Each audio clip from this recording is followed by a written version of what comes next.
The Dan Bongino Show. Get ready to hear the truth about America with your host, Dan Bongino. All right, welcome to the Dan Bongino Show. Producer Joe, how are you today? Dano! Good to go, babe. Too much to talk about. As always, cannot stay ahead of the news cycle. You turn away from the television for 5 minutes and you're already lost. Yep. That's why I like to be first in the morning with my podcast out. All right. Trump, man, the great disruptor. I got some sound of him overseas at the NATO conference. Yeah, man, just doing what Trump does. Saying things that should be said, that needed to be said, and finally saying them out loud. Also, another bombshell article by John Solomon about what I've been telling you the entire time. The whole operation against Trump was one big information laundering scheme. It's like money laundering, except with information. A bombshell piece will be in the show notes today. Let's get right to it. Today's show brought to you by, yes, our buddies at Policy Genius. Welcome on board to Policy Genius. Hey, we all need life insurance. You know, Joe? I mean, we do. You need life insurance, but only 59% of people have coverage. But yet, this is interesting. 71% of people know they need it, but only 59% have coverage. This is one of those things I had to do. You got to do it. You got to, take care of yourself, take care of your family. That means at least 12% of people are procrastinating about life insurance. And sure, normally procrastinating is a bad thing. We know that. But if you've been avoiding getting life insurance, procrastinating may have worked in your favor. Because while you were putting off getting life insurance, Policy Genius was making it easy. It cannot get any easier. Policy Genius is the easy way to compare life insurance quotes online. You can compare quotes in just 5 minutes. 5 minutes. Yes, it is that easy. When it's that easy, putting it off becomes a lot harder. You can compare quotes while sitting on the couch, watching TV, doing whatever. You can compare quotes while listening to this podcast. Try it. It's super simple. Policy Genius has helped over 4 million people shop for insurance and has placed over $20 billion in coverage. And they don't just make life insurance easy. They also compare disability insurance, renter's insurance, and health insurance. If you care about it, they can cover it. This is super easy, folks. So if you need life insurance, but you've been putting it off because it's too confusing or you think you don't have the time, check out Policy Genius. It's the easy way to compare top insurers and find the best value for you. There's no sales pressure, and listen to this, zero hassle, which we all like, and it's free. PolicyGenius.com. When it's this easy to compare life insurance, why put it off? PolicyGenius.com. That's PolicyGenius.com. Zero hassle, folks. Easy to compare, no problem, no sales pressure. Go check it out. PolicyGenius.com. Okay, story numero uno. Let me just do this Trump thing quick because I got a ton of stuff to get to. Joe. Yep. Cue up that audio. This is a basically 2 minute and 20-second thing. We cut it into two for because you don't like to play long ones on the show. This is Trump over at the NATO conference at the table, just basically laying the smackdown on, hey, listen, we've provided security guarantees to European countries and NATO and the NATO alliance for a very long time, and yet you guys are cutting deals that are not helping. And instead of, sitting there and glad-handing each other like politicians have done forever and focus group tested talking points, here's how Trump handles it. It's very sad when Germany makes a massive oil and gas deal with Russia, where you're supposed to be guarding against Russia, and Germany goes out and pays billions and billions of dollars a year to Russia. So we're protecting Germany, we're protecting France, we're protecting all of these countries. And then numerous of the countries go out and make a pipeline deal with Russia where they're paying billions of dollars into the coffers of Russia. So we're supposed to protect you against Russia, but they're paying billions of dollars to Russia, and I think that's very inappropriate. And the former chancellor of Germany is the head of the pipeline company that's supplying the gas. Ultimately, Germany will have almost 70% of their country controlled by Russia with natural gas. So you tell me, is that appropriate? I mean, I've been complaining about this from the time I got in. It should have never been allowed to have happened. But Germany is totally controlled by Russia. The people at that table are sitting there like, Ma! Oh, The meatloaf! They don't know what to do. They're waiting for the meatloaf. They don't know what to do. They have never been talked to like that ever. Listen, I get it, folks. The foreign policy establishment is shrieking in horror right now. Joe, these are our friends. Oh, yeah. These are our buddies. We can't talk. They are our friends, okay? We get it. They are allies. That doesn't mean every single decision they make is the right one. Right. Trump, the great disruptor, which I love, comes out and says, hey, I don't get it. This is not how this is going to go down. We're providing these blanket security guarantees against an aggressive now Russia with empire-like desires, and you guys are going out and cutting a gas line deal with them. What's the deal here? You know what? The second half's kind of the same at first, so this was scrap. But I just wanted to play that in the beginning to show you that this guy, this is what I told you yesterday. The guy's a guy from Queens, used to cutting deals in big real estate mega deals in New York City, dealing with horrible bureaucracy, powerful unions, people in the mob in some cases in New York trying to shake down your business. He's not going to take any crap. He goes on the international stage, and he's not going to play by the the tried and true rules, because they've been tried, but they're certainly not true. So good for him. Yeah, I just want to play, because I got that this morning, and I'm like, this is Trump. This is the gift of Donald Trump. His ability to shake up what we previously thought to be a standard set of diplomatic, structured rules we were supposed to follow, and by him not following them, maybe he'll shake these people out of their slumber. It's time for them to step up.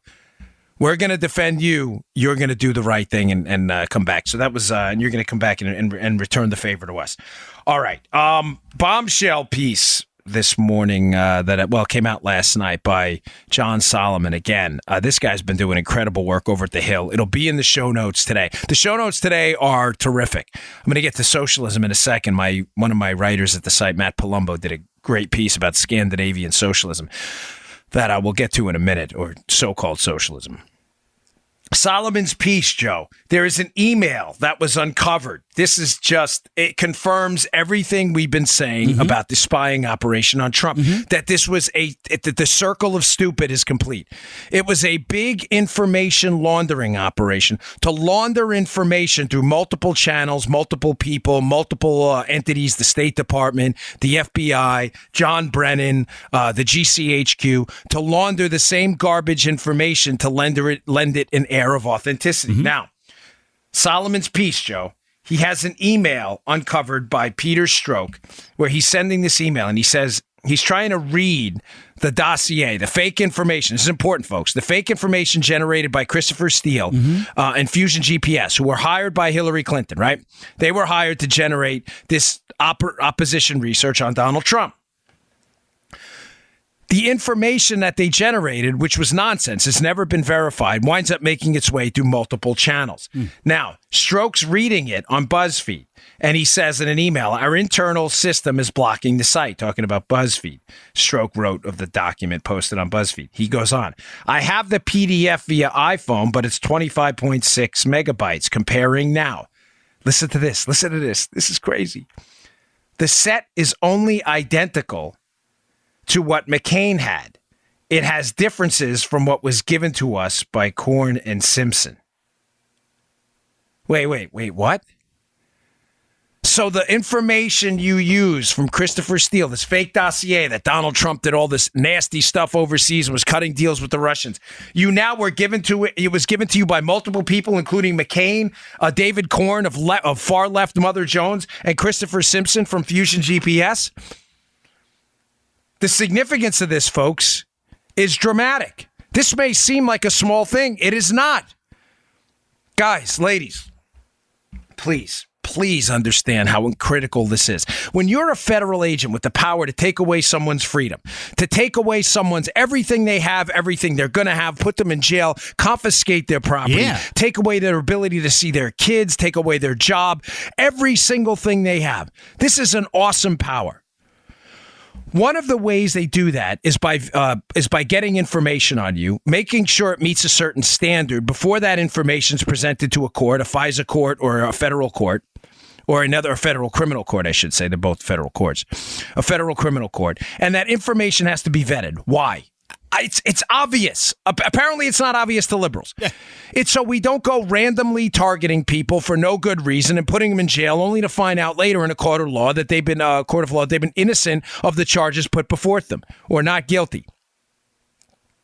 Which is the official. I hate when people say that. He was proven innocent. You're not proven innocent. You're just not guilty. No one's innocent, right? You're not guilty. There's a procedure for that. In the FISA court, the Foreign Intelligence Surveillance Court, which was used to spy on the Trump team, the procedure is a little bit different than it is in the criminal courts at the federal level. I've explained this to you multiple times. But the procedure to vet the information, to make sure we're not politically targeting people or targeting people who are not guilty of the crimes you're alleging, is called the Woods procedure.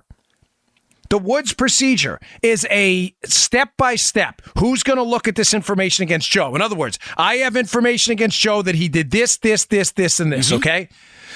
It's passed to this guy first, and then it's passed to this guy's SAC, his special agent in charge, and then it's passed to the headquarters guy, and then it's passed to FBI headquarters managers on top of that, and then the information sent over to the Department of Justice, and the information starts somewhere near the bottom. It's passed up and vetted through a chain of people. This is to ensure in the Foreign Intelligence Surveillance Court, where the person alleged to have committed this spying infraction, that's what the Foreign Intelligence Surveillance Court is for.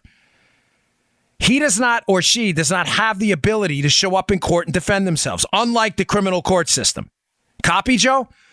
So this Woods procedure is designed to be an extra layer to make sure, because that person has no ability to defend themselves, that information damn well better be true before it makes its way to the Foreign Intelligence Surveillance Court.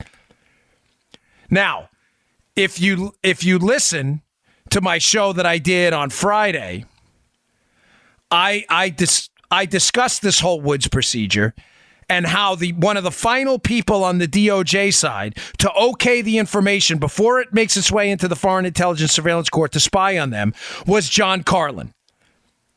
John Carlin was Bob Mueller's old chief of staff. John Carlin resigns right around election time in that period, and he does it kind of quickly. Now, could have just been that it was, saw the writing on the wall and left. But isn't it awfully convenient that the guy brought in to investigate the Trump team and keep the attention on the Trump team and away from the failures of the DOJ and the FBI to properly vet the Trump spying operation, which turned out to be a complete debacle? Isn't it interesting that Mueller's brought on board to do that, to keep the attention on Trump and keep away from people, by the way, he was involved with? He knows Carlin. Carlin was his chief of staff. Now, this Solomon piece is important, folks, because it shows you how they used one set of nonsensical information, but how they made it appear by laundering that information that the information was credible. It appears what they did is, to quote Solomon, they had multiple, quote, emissaries that brought this information to the FBI. And the information they brought to the FBI, even though it was from the same source, Joe, made it appear that it was authentic and it was genuine because it was coming from so many people. Right. David Korn at Mother Jones, Simpson at Fusion GPS, according to the piece, John McCain's staff. Let me give you an analogy of the real world so you understand how devastating this is. Let's say I'm targeting Joe Armacost right now because I'm running against him for a congressional seat in Maryland, whatever it may be. Joe's my opponent. Yep. On the Democrat side, I'm the Republican. If I have connections that can get information to the FBI, I know people, right? Mm-hmm. I can get a source to make up information about Joe. Now, if it's just me saying it, it's going to become crystal clear that this was a political attack, and the FBI most likely is not going to put their own butts on the line for this investigation. Right. They're going to discard it and go, hey, we got information that Armacost is an international arms dealer, but it came from Bongino, who's running against him. So, listen, let's take this all with a grain of salt. Yeah. Get it? Yeah. But let's say what I do is I then pass the information to Bob, right? I tell Bob, who knows an FBI agent, hey, go to your FBI agent friend and give this to him. I then pass the information to Tony. I say, hey, you got another FBI agent friend? Go pass this to him too. I then give the information to Sam, and I tell Sam to do the exact same thing. All of a sudden, the FBI is getting all these tips about Joe being an international arms dealer. But what's the catch, Joe? It's all from the same person. Right. Now we can confirm this based on this explosive email yesterday that Strzok is actually acknowledging that the information stream, although from the same original source, was coming from multiple emissaries, giving it a patina of authenticity that was never there. Folks, this is important. This is critical. This is why in law enforcement, and if you read the work of Andy McCarthy at National Review, he has hammered this point home repeatedly over and over. This is why in law enforcement, there is no vicarious credibility. Let me explain that for a second. If I relay information to the FBI, but I get the information from Bob, it's not my information. It doesn't matter if I'm a priest, a Marist brother. I went to Malloy High School. So it doesn't matter. If I'm an upstanding member of the community, it is not my information. It's Bob's. Right. Oh, Bob's a local cocaine dealer and a fraudster? In other words, I don't get vicarious credibility because I pass the information and I'm credible. McCarthy's hammered this home over and over. What does this have to do with what I'm telling you now? The FBI, these are managers. These are law enforcement supposed to be professionals. What, they don't understand this? Hey, we got this information from David Korn at Mother Jones. Well, by the way, he's not credible, but let's just say he was. This guy's a political guy. Yeah. Let's just say he was. Hey, we got the information from John McCain. Well, he's credible. He's a U.S. Senator. Hey, we got the information from Chris Simpson at Fusion GPS, who got it from an MI6 former spy, Christopher Steele, and we worked with him before. He's credible. It's not their information. It doesn't matter. There is no vicarious credibility. I can't emphasize to you this point enough. If vicarious credibility was a real thing, all you'd have to do as a political opponent of someone you wanted to take down politically was go find a priest or someone with a sterling reputation somewhere, get him to pass the information to the FBI, and we could open FISA court cases to spy on anyone. Mm-hmm. Ladies and gentlemen, this was an information laundering operation at the highest levels. Are we missing this? I don't know what that is on account of being dull. Did you miss that?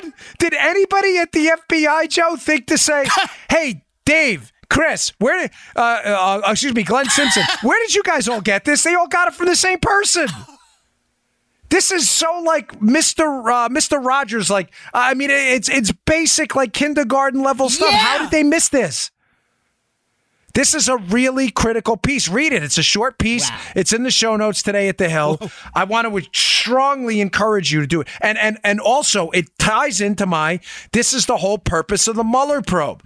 To keep this thing, all of these missteps, screw-ups in the DOJ and the FBI, I believe the Mueller probe, the entire purpose of the Mueller probe now, is to rescue the reputation of the DOJ and FBI.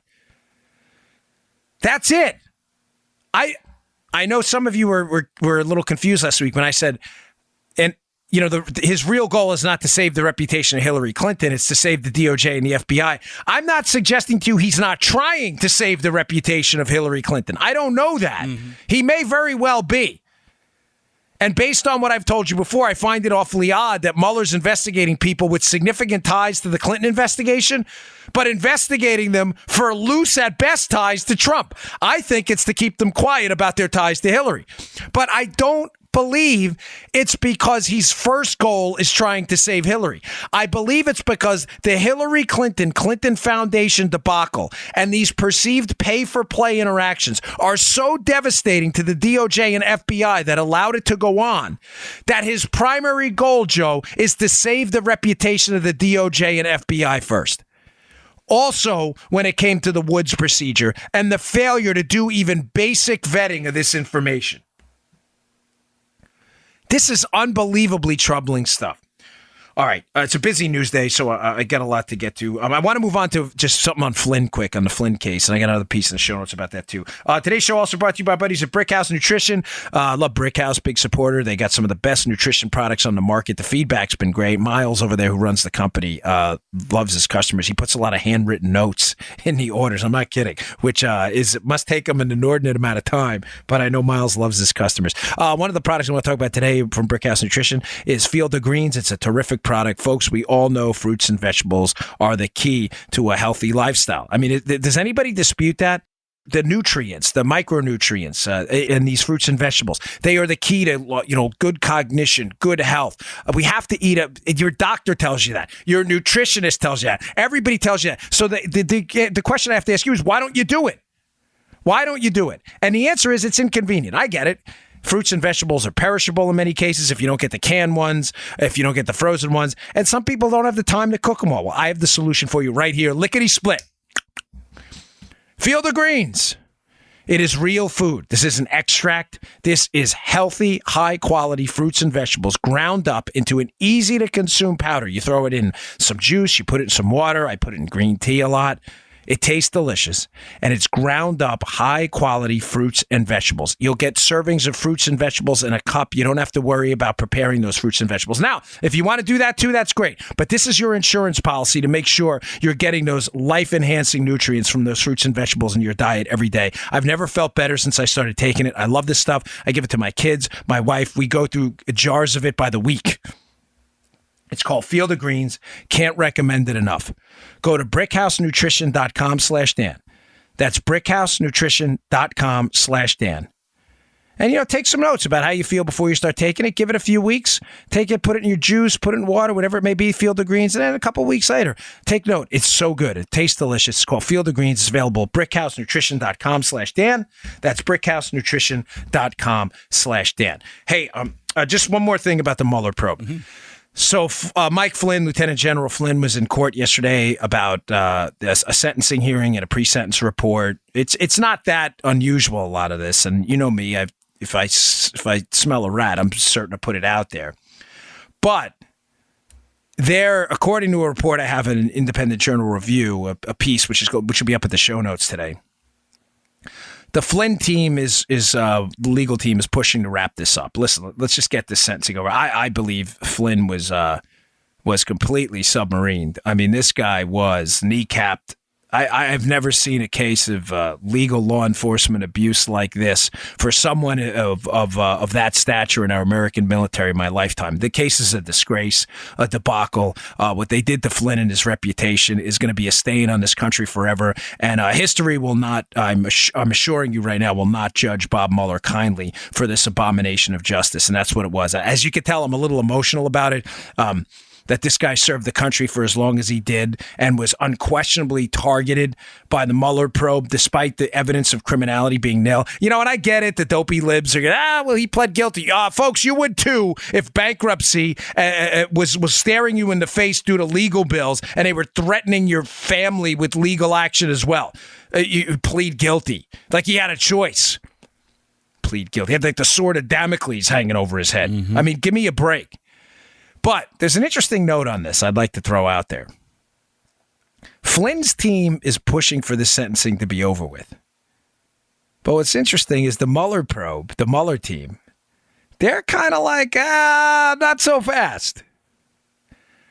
I got a little bit of a theory on this. I think the Mueller probe's in a world of trouble when it comes to Flynn.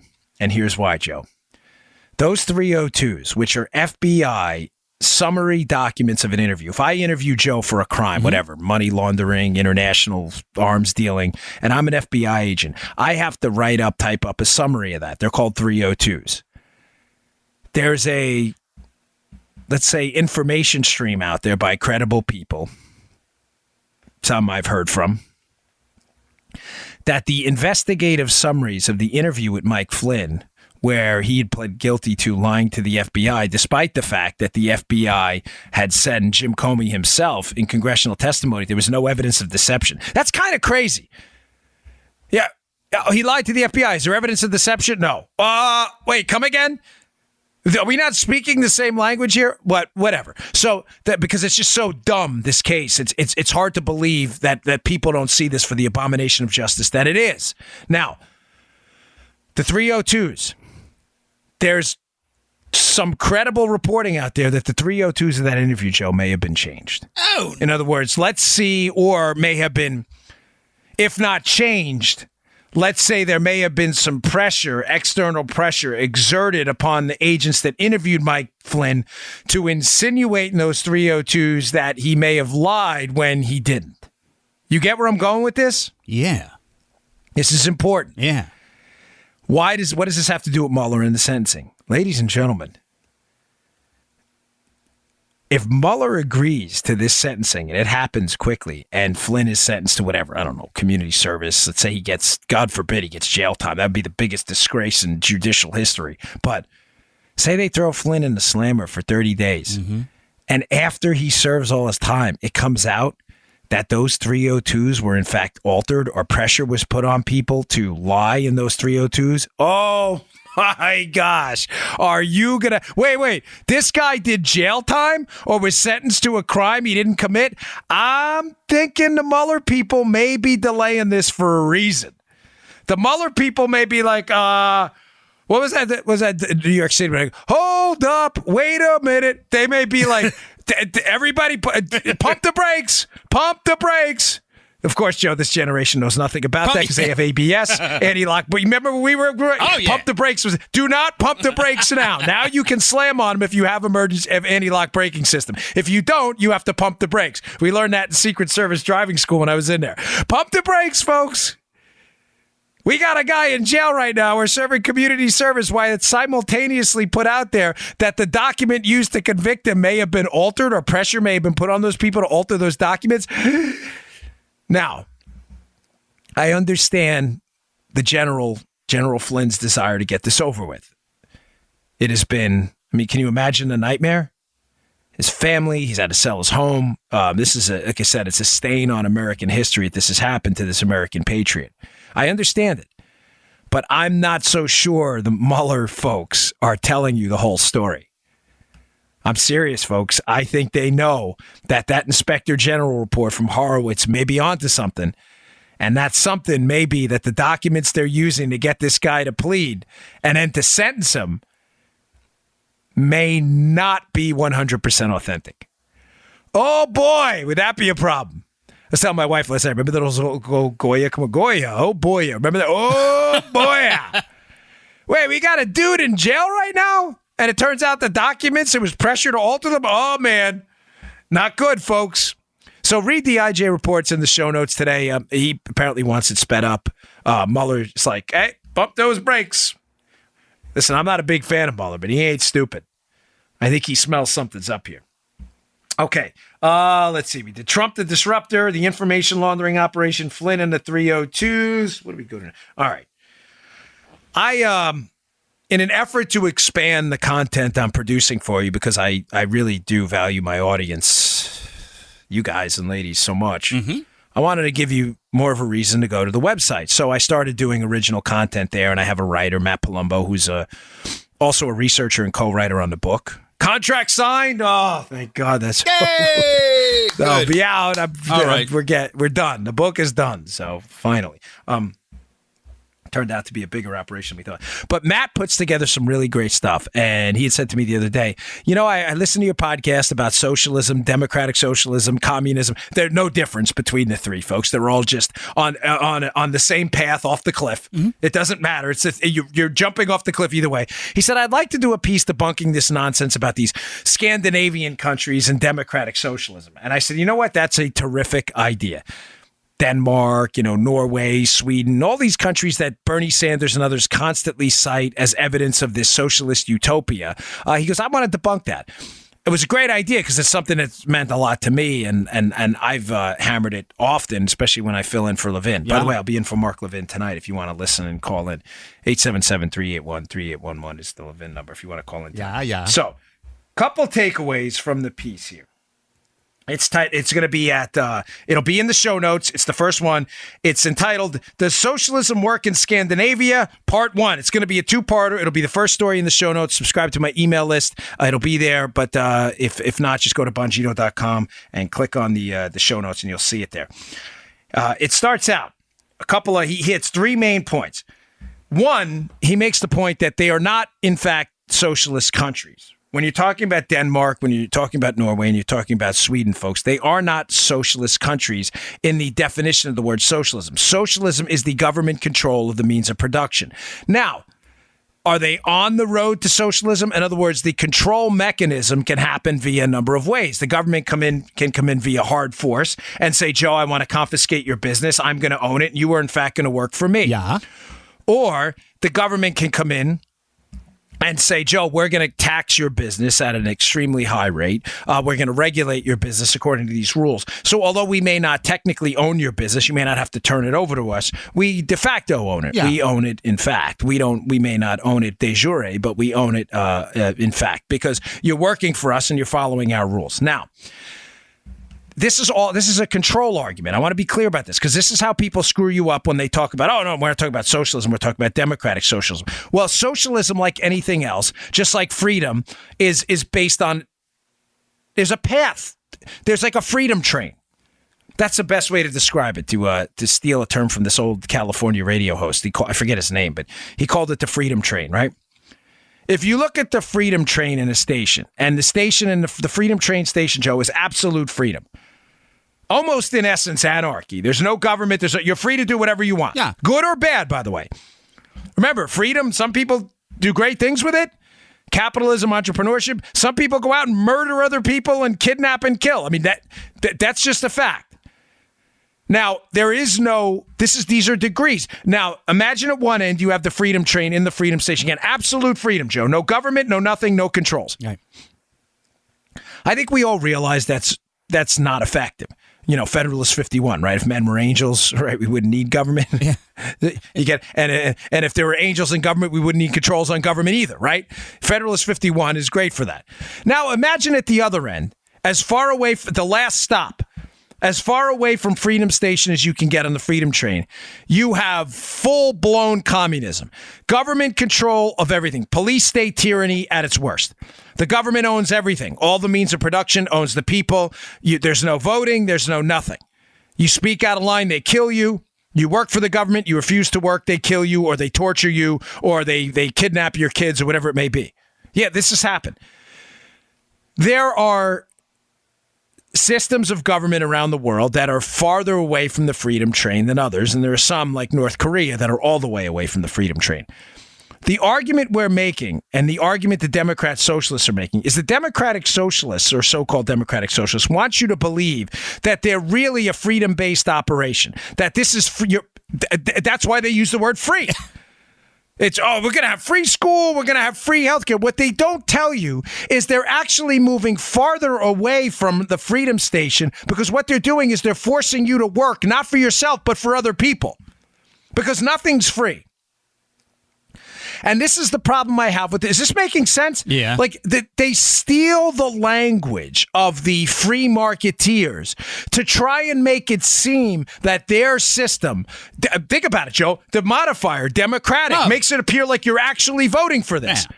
But there is no difference between political and economic freedom. As I said frequently last week, it doesn't matter who you can vote for if whoever you vote for is entitled to take away your stuff, Which right? dictator do we like this week? Yeah, that's right. Wait, is it dictator A, dictator B, or dictator C? It doesn't matter. They're all dictators. Right. There is no significant difference between political and economic freedom, and vice versa. If you have no economic freedom and you're working for the government, you're taxed and regulated to death, does it really matter who the government is at any given point? No, they have the power to take your stuff. It works either way. The issue with the Scandinavian countries is they want you to believe that this stuff is all free. So there's some debunking that Matt does in this piece, and I want to hit the 3 highlights about how these countries and their systems, their success or lack thereof, is always due to them either moving more towards freedom or away. In other words, when they become more successful, they move towards the freedom station. When they become less successful, Joe, they moved away from the freedom station. Is this making sense before I start? Yeah. Because this requires some gray matter activation that liberals aren't capable of. When Scandinavian countries have been very successful, they've been moving towards the freedom station. As they become less successful, they've been moving away from the freedom station. He does this via 3 points. Point number one. Let's see. What was point? Oh, here we go.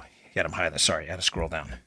Scandinavia's economic success predates the era of high taxes and big government. Kevin Williamson hits this in one of his books, too, and he's absolutely right. Scandinavia is rich today. But they're rich in spite of their government policies, big government policies, not because of them. Now, Matt has some great charts on this that I strongly encourage you to look at. They're really easy to read. It's a short piece, by the way. It's not overly wonky. But here's the quote. This is the take home. Remember, your Democrat friends, your liberal friends are going to tell you, Denmark, Norway, Sweden, we need to be more like them. This Democrat socialism system, look how rich they are. Okay, here's a quote. This is from an economist, Nima Sanandaja, who worked on a book about the myth of Scandinavian socialism, by the way. In the case of Sweden, Joe, from 1870 through 1936, Sweden was the fastest growing economy in the world. But after 1975, when the Swedish state began to expand in earnest, Sweden's economy noticeably slowed, falling from fourth richest in the world to 13th by the mid-90s. The charts here are devastating. In other words, folks, Sweden is rich not because of big government moving away from the freedom train. Freedom is rich because they were in the freedom train station and is getting progressively poorer. Not poor, but poorer. There's a difference. Progressively poorer because they're moving away from the freedom station towards big government control. That is a critical point. Because the Democrats, by hijacking the language of freedom, they want you to believe that the thing's happening in the reverse. You see the point here? By using terms like free, free healthcare, free college, democratic socialism to insinuate that this is some kind of politically free system, that they're moving more towards the freedom station, and that's led to this overabundance in these countries and how successful they are and how wonderful they are. That is categorically false. The numbers are crystal clear. The wealth in Sweden was generated while they were generally more of a free market system lodged in the freedom train station. As they moved away, they became progressively poorer, moving down the wealth chart, not up. The charts are clear as day. Matt writes, it's not hard to imagine why big government and high taxes have slowed growth. The top tax rate in Denmark is 60%, while Sweden's is 56%. But unlike America, where it's only top earners subjected to the top marginal tax rate, the top rate applies to a sizable chunk of workers in Denmark and Sweden. Okay, point number two. This is my favorite point ever. Again, another point Williamson makes in his book, was it The Idiot's Guide to Socialism or something? But this is a great one, and Matt does a really terrific job. Please read this piece and send it to all of your friends.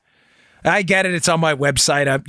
Listen, folks, do what you... I can't help it. I'm trying to give you guys content. I'm not trying to, hijack clicks or anything. But this is such a good piece. Matt did such a great job on it. Point number two. So again, point number one, as Scandinavia has grown, its government has become poorer, not richer. The Scandinavian countries. Two, Scandinavians are wealthier in low-tax America. This is one of my favorite points. Swedes in Sweden are poorer than Swedes in America. Same for Danes and others. People from Scandinavian countries who come to the United States are wealthier than natives from Sweden and Denmark. Here's a great line by the inimitable, incredible, God rest his soul, Milton Friedman. Matt says, there's something to be said about the Scandinavian work ethic, and it brings to mind an anecdote. I love this. A Scandinavian economist once said to the late Milton Friedman, in Scandinavia, we have no poverty. Milton Friedman replied, that's interesting, because in America, among Scandinavians, we have no poverty either. Folks, in other words, The Scandinavian wealth, not to mention the fact that it grew under free markets, not big government control where it slowed down, but the Scandinavian wealth is largely attributable not to big government, but to an imbued cultural work ethic in these countries like Denmark and Sweden, where people work really hard. These are really good folks who work really hard. It shouldn't be surprising to anyone, Joe, that this is important, that despite big government policies in Denmark and Sweden, that people there still work really hard. And that's why poverty, whether in Sweden amongst Swedes or Swedish folks in the United States, is almost non-existent. People work. Is this complicated, Joe? No. And the point, and if I'm losing you on the distinction here, let me just rephrase this. What he's trying to say is, when you put someone with a strong work ethic in a big government, heavy tax, heavy regulatory environment like Sweden, they will generally still succeed because of their work ethic, right, even though the government is confiscating a large portion of the fruits of their labor. Mm-hmm.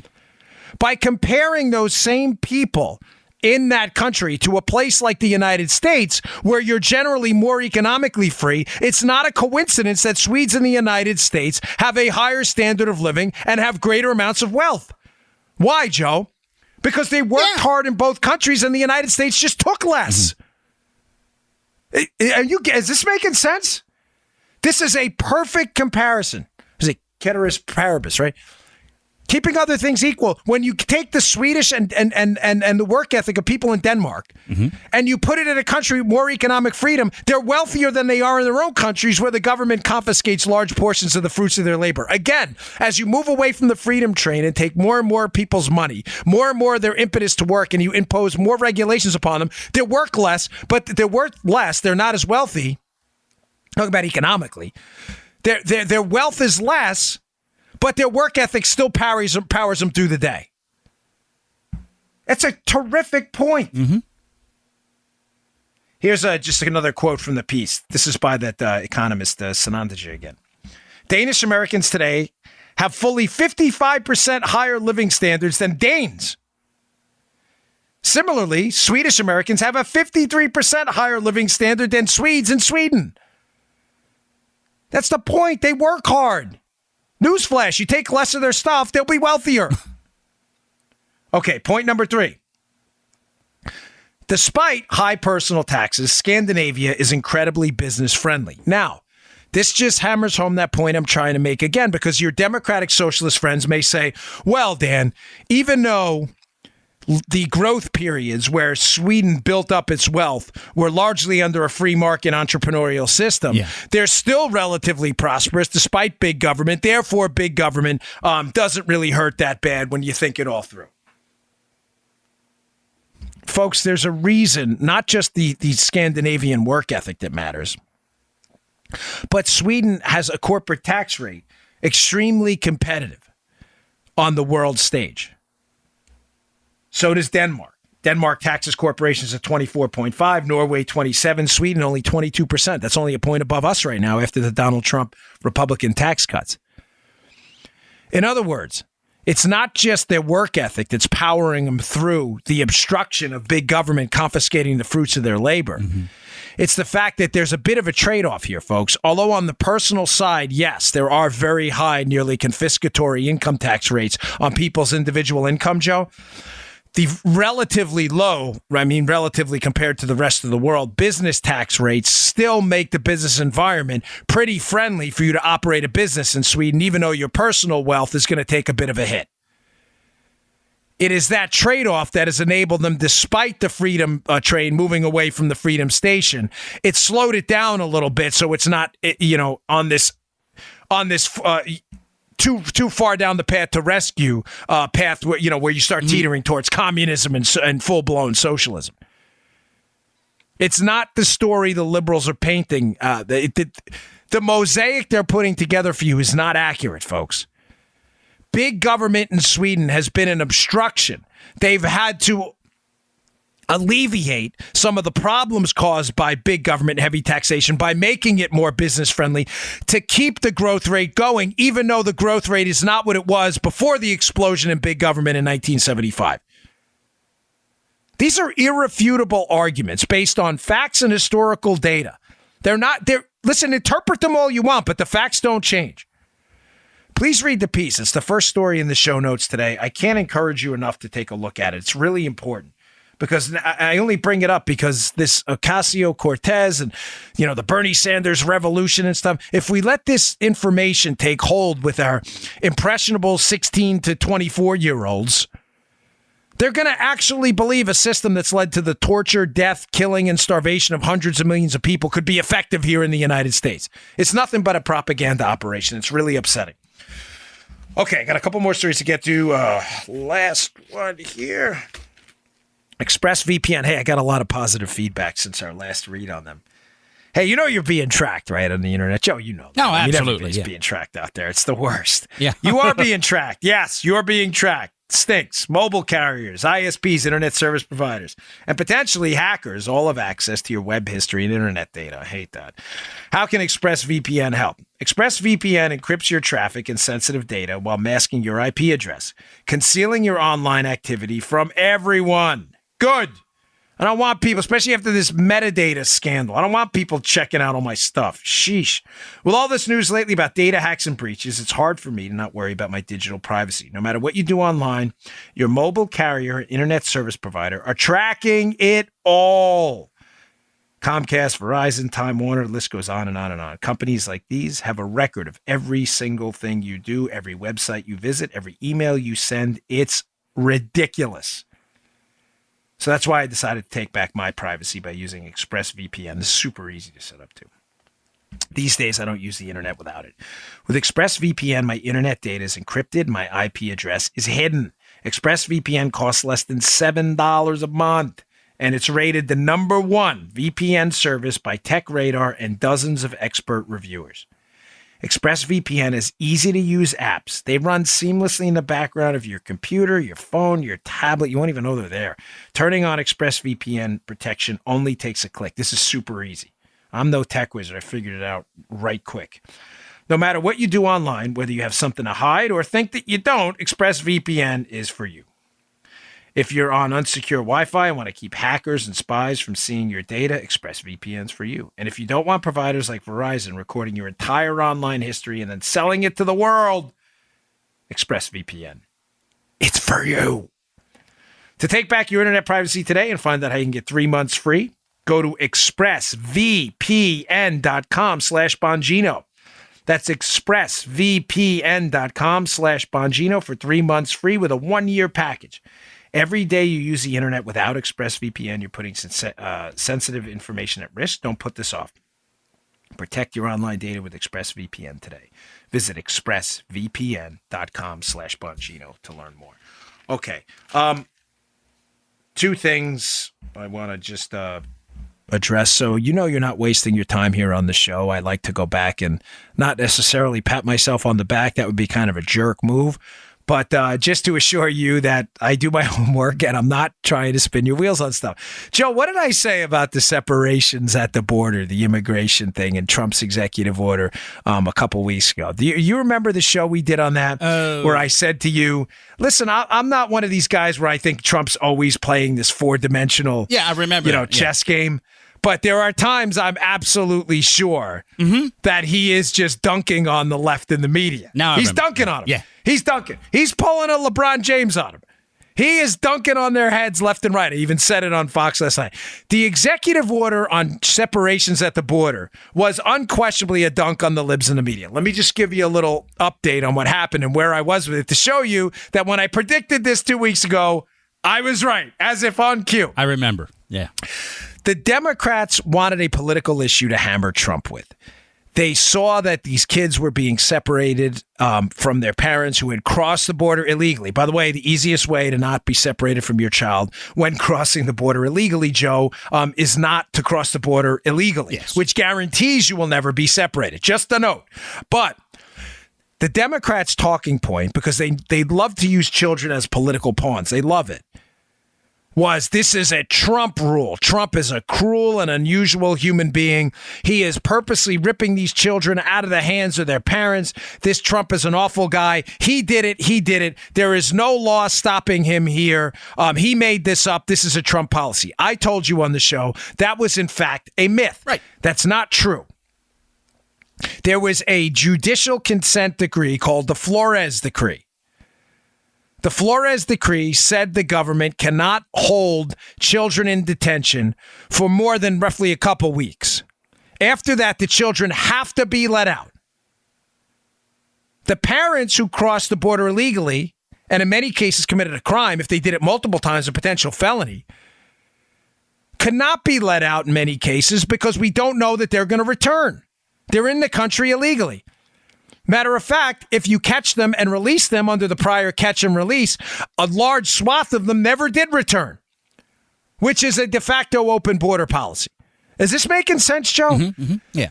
The Democrats, this is not a new policy. Right. The Obama administration, to quote, unite children and families who came into the country illegally, would just let people who crossed the border illegally out. Most of them never returned. In other words, they just walked into the country and did what they wanted to do. Adios. See you later. I said that this was not a Trump era policy. Now, the pressure got to be a bit overwhelming. So Trump, in what, again, I insist was a four-dimensional chess maneuver. And again, I'm on one of these, I don't do golden calf stuff. He signs an executive order asking the Department of Justice to say, hey, we're going to try to reunite families and we want to challenge this Flores consent decree. Now, try to follow me here, what he was doing, because it was it was such a slick move. I want to high-five the guy. He knows when he signs this executive order, hey, we're going to reunite children and families. He knows he can't. You're getting this, right? He knows he has no power as the executive to rewrite the judicial decree. He doesn't. But he signs an executive order asking the DOJ to challenge it, knowing what? That the libs and the media who insisted for a month that it was Trump who was making this policy up himself, they were now going to have to acknowledge when the inevitable lawsuit came that it wasn't, in fact, Trump, that this Flores decree existed way before Trump took office. Because why? Someone was going to sue over it. Ding, ding, ding. As if on cue, I have an article by Fox News in the show notes today about what? A federal judge refusing to change the Flores decree so that families can be detained together. Refusing to change it per, Joe, the administration's request. Whoa. Oh. Wait, what? Okay, let's follow now. Rewind. Rewind the tape. Get the pencil out. The older folks know that. Younger kids, you have no idea what we're talking about. Democrats' talking point. Trump's ripping these kids from their parents' arms. It's his policy. Trump's response. It's not our policy. It's a judicial decree saying that these kids have to be let out, and therefore we'll put them with some responsible person. But the parents can't be let out. It's not our fault. Media, you're lying. You did this. Trump, okay. Say hello to my little friend, this executive order. He puts out an executive order basically asking his Department of Justice to ask a judge to challenge this consent decree. The judge comes back per the administration's request, says, no, this law is in effect. This Flores consent decree does in fact exist. Now, as I told you, where's the media on this story? Of course, nowhere. But you should be asking your friends, if there was no law before this, and Trump made up this law, ripping kids from their parents, then why is the judge refusing to change the law the media told us didn't exist? How does that happen? Joe, you tracking me, brother? Oh, yes, I am. There's no law. Nope.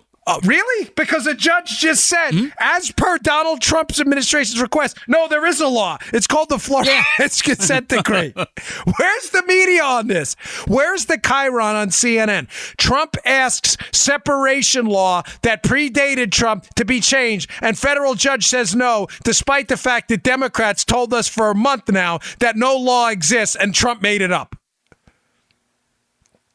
He won again. I'm telling you, he's dunking on these idiots on every single day now. The polls have turned against the Democrats on immigration.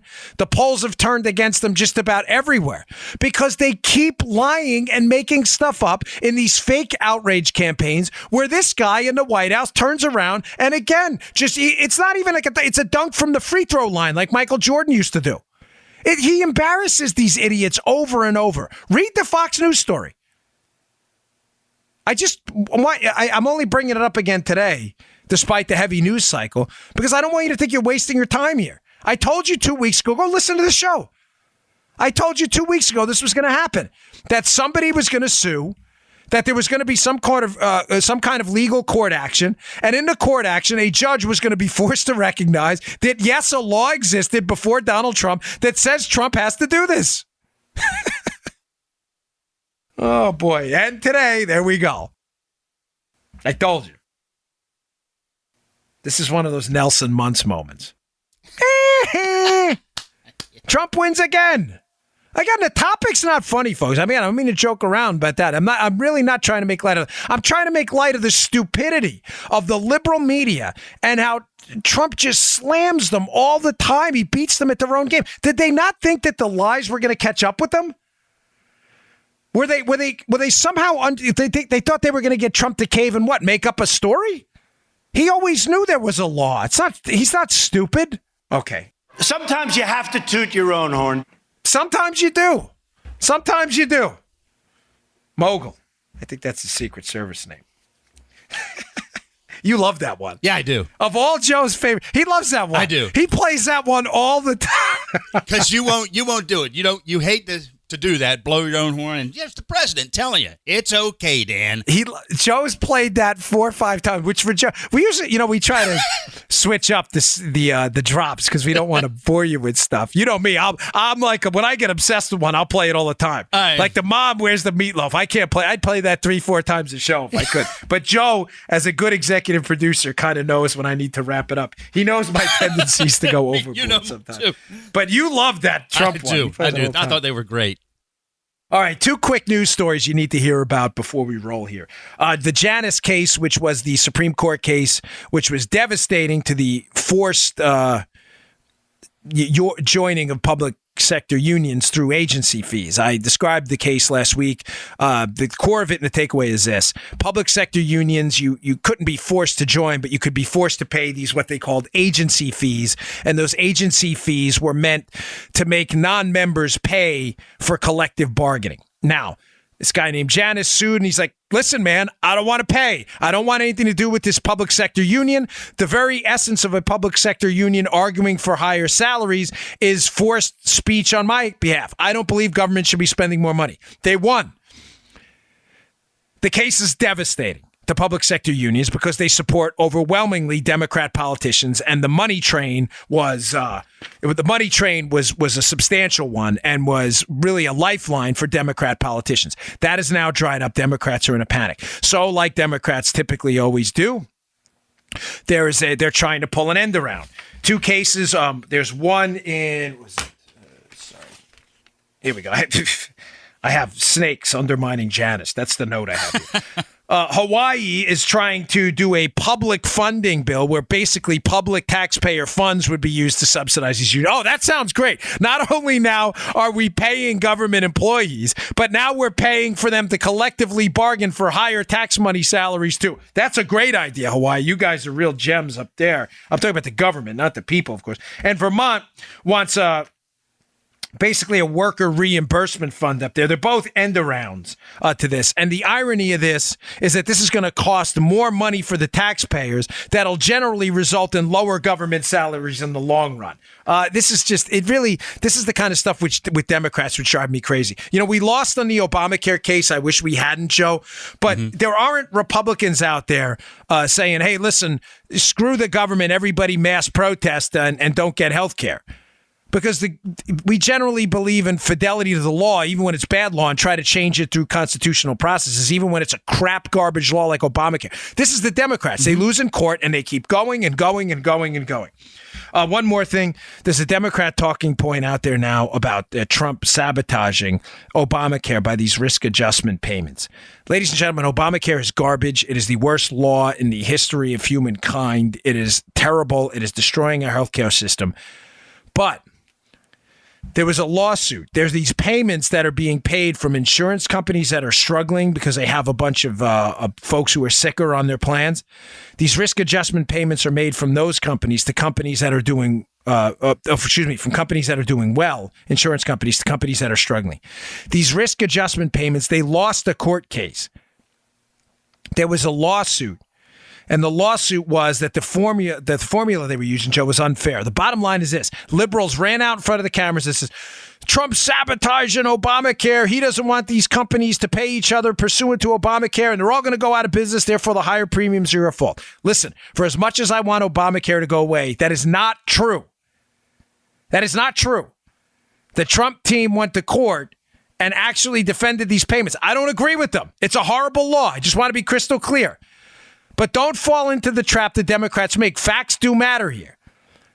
And the payments, by the way, are for past payments. They've already fixed the formula for 2019. I just want you to make sure you understand that Democrats will lie. It's not about me, God forbid, defending Obamacare. It's a disaster. And it's not about the Trump team defending Obamacare either. The point is, these payments, while we're stuck with this crap system, the Trump team went to court and said, listen, we got to fix this somehow. There's going to be mass chaos. The Democrats are trying to make it out like, oh, Trump himself is withholding these payments. It is not true. It is factually incorrect. But again, don't let facts get in the way of a good, dopey liberal argument. All right. Thanks again for tuning in. I really appreciate it. Please, if you don't mind, subscribe to the podcast. I know you listen. A lot of you download. I appreciate it. You can subscribe on Spotify, on SoundCloud, iHeart, iTunes helps us a lot. But if you follow or subscribe on there, it helps us move up the charts. I really appreciate it. And please check out the show notes. Spread that article around about the myths of Scandinavian socialism and debunk a lot of this nonsense your liberal friends try to propagate. Thanks for tuning in, folks. I really appreciate it. I will see you all tomorrow. You just heard The Dan Bongino Show. Get more of Dan online anytime at conservativereview.com. You can also get Dan's podcasts on iTunes or SoundCloud. And follow Dan on Twitter 24/7 at DBongino.